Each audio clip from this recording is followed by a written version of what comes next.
Well, in this morning's Living Well, we want to talk about an alarming trend that we continue to see among teenagers. Experts say 15% of teens will self-harm at one point. In fact, within the last year, there were 2 million reported cases in the country. This morning, we sit down with a pediatrician from Holston Medical Group to get some important advice for parents. Self-harm is a unhealthy coping mechanism that some people have if they're struggling with untreated depression or other mental health issues. It can encompass cutting, burning, other skin injuries, or even taking substances or medications that aren't prescribed to the person. Dr. Danielle Stephens is a pediatrician at HMG Pediatrics. She says self-harm is more common than we may think. As parents, she says it's important to watch for warning signs, pay attention to behavioral changes, and not just in teenagers, but preteens and even middle school-age children. Self-harm is often used as an unhealthy way to cover up or manage emotional pain.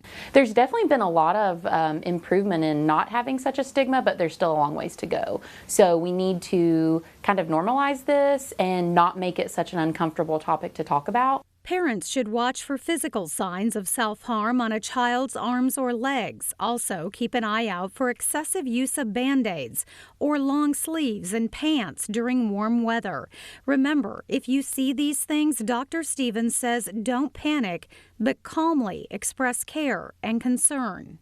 The first thing to do is to approach it with an empathetic or understanding manner, and let your teen or preteen or child know that you want to help them and that you are not judging them, but you want to help them get the help that they need.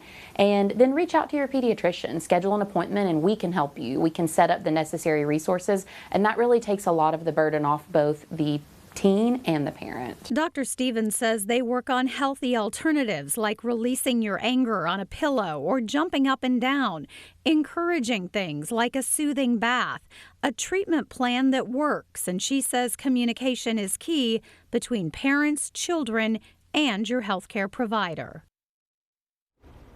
And Dr. Stephens also says those who self-harm usually do not have suicidal intentions, but if left untreated, they can be at a higher risk of attempting suicide. For more information on this important topic, please visit the Health Matters blog. You can do so at holstonmedicalgroup.com. We're back with more of Daytime right after this.